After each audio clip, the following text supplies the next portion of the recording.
Chapter 4, Lesson 2 of Probability and Statistics. Our topic today is interpreting scatter plots and correlation. Our essential outcome is that you'll be able to interpret scatter plots with two variables using FDOS and describe the correlation coefficient.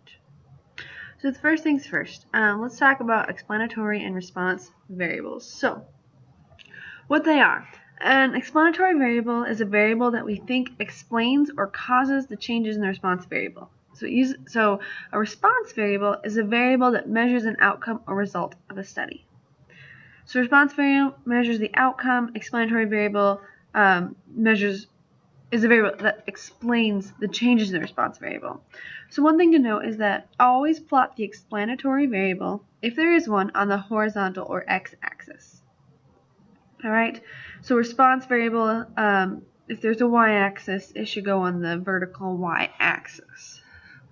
So if we think about these, okay, we've got all these different things over here. We've got, we have to decide which ones are explanatory and response variables. So if I first think about rain. Rain, does it affect crop growth? Yeah, it does. So rain would be the explanatory variable and crop growth would be the response. If we get a lot of rain, then we have crop growth. Rain doesn't affect snowfall, but it does affect the greenness of our trees. So there's another response. Lake water heights. Well, the more rain you get, the higher your lake water is. Okay. Does it affect the cost of plowing during winter? No, but snowfall does. So we got another explanatory. And the cost of plowing during the winter. And so we can start to think about these like this. What are some things that cause other things? Okay, so low temperatures, that now causes snowfall. So you see that sometimes something can be an explanatory and response in two different situations. Here snowfall was an explanatory, but here snowfall is the response. Alright, so what I'd like you to do is go through, maybe find one or two more explanatory variables and find some responses for them. So pause the video now and do. So here are some of the things that I found. You can take a look at mine and see if I have any that you put on there. There's definitely more that I didn't put on there, but this was just what I had so far. So that's explanatory and response variables. Next thing we're talking about is FODS. And so what FODS is it stands for form, outlier, direction, and strength. And so when you have a scatter plot, you can describe the scatter plot using words, and you can describe it using words from these four categories. So you talk about its form. Is the scatter plot linear? Is it curved? Does it have any outliers? What direction is it going in? Is it positive or negative? Is it increasing or decreasing? And what is the strength of that scatter plot? Is it pretty widely spread out? If that's the case, then it's weak. But if it's in a nice line, that would be a strong correlation with the data. And so we describe our scatter plots using these words. So here we have a scatter plot. It's the ABC company. They have the hours worked and the amount earned in dollars. And so what we do is we use this FODS sentence frame to do this every time. So first we talk about the strength. Is it strong or is it weak? And so we say that this is a strong, because if you look at that, it's pretty close in a line in there. If you drew a line in there, yeah, that's all pretty closely aligned with that. So it's a strong, and what direction is it going? It's a positive one. It's increasing like that. Positive. And then we look at the form. Is it straight or is it curved? If it's straight, which like this one is, we say linear. So there's a strong, positive, linear relationship between, now we have to figure out the explanatory and the response variable. When we talked about explanatory, we said that they are usually on the x-axis. So the x-axis is our horizontal, that's the hours worked.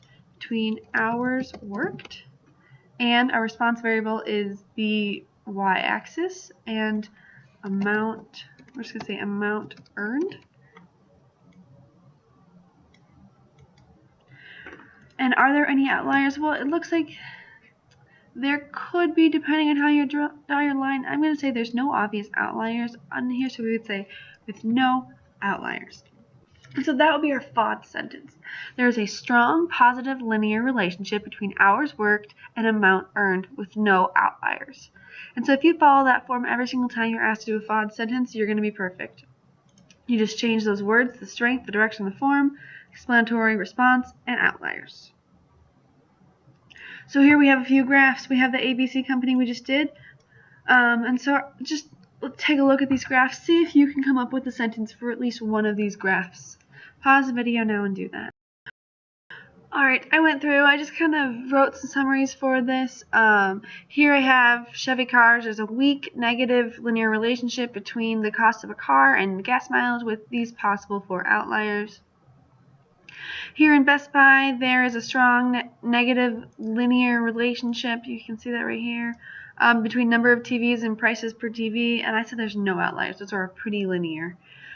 Cooley Ice Cream Shop, there's a weak positive, it's increasing correlation between number of customers and temperature, and some of these look like they could be outliers to me. This one up here does, and maybe this one down here.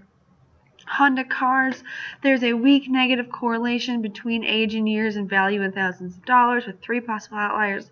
This one here looks like an outlier to me. This one here, and this one here. They're a lot farther away than the other ones. And Mr. Gray's class, I thought there's no relationship between age in years and height in inches. There's not a linear relationship. There's not a curved relationship. It's kind of spread out. It's weak. And so I said there's no relationship. Alright, the last thing we need to talk about is the correlation coefficient. And what that is it describes the direction and strength of a linear relationship between 2 quantitative variables. It is a measure of association. And so this is the formula down here that we use to find the correlation coefficient.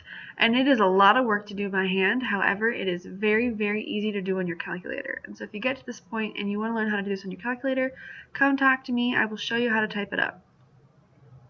So there's a few things to know about your correlation coefficient. First thing to know, a positive R is a positive association, and a negative R is a negative association. Your correlation coefficient always, your R is between -1 and +1.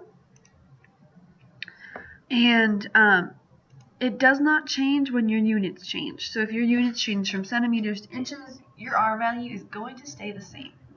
Alright. Another thing to know is that explanatory and response variables don't matter. You can flip-flop them as much as you want. It's not going to change your correlation.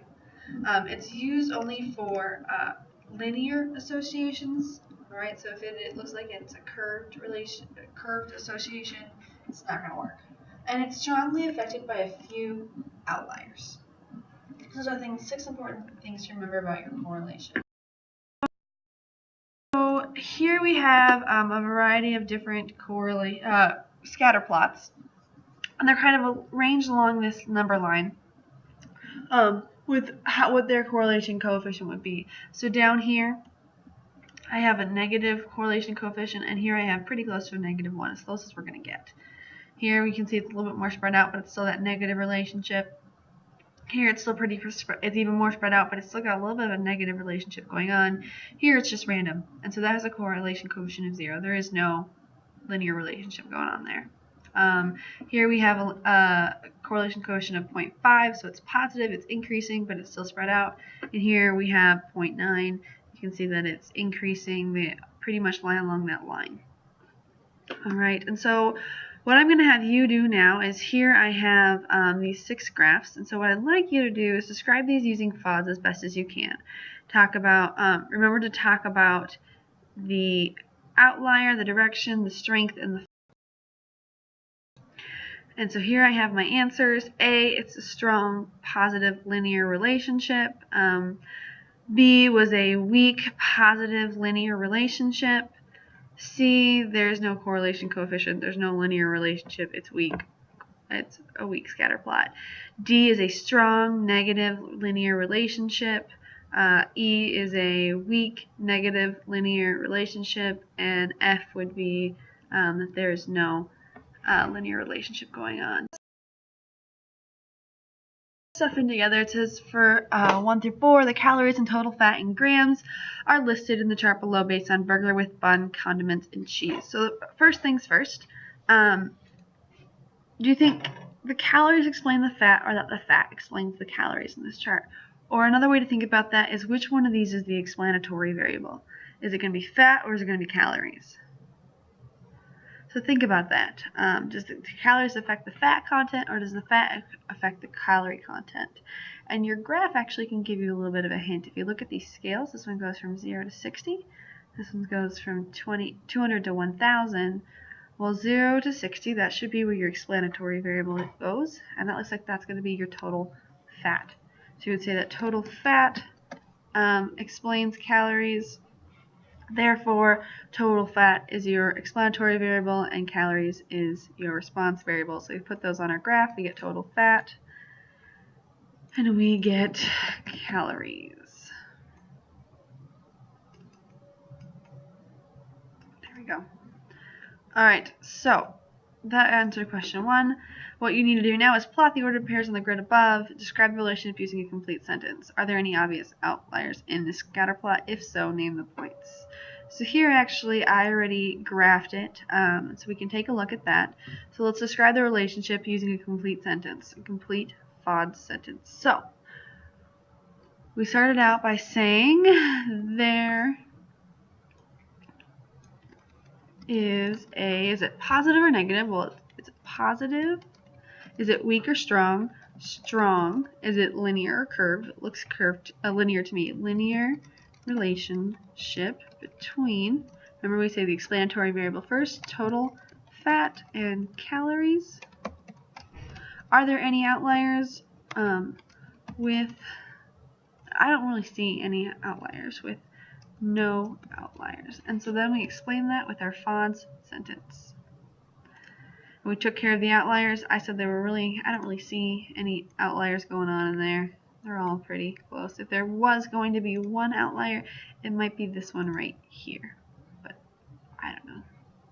That is the end of Lesson 2 of Chapter 4, Probability and Statistics. Write your summary and your questions. Your essential outcome is that you will be able to interpret scatter plots with two variables using FODS and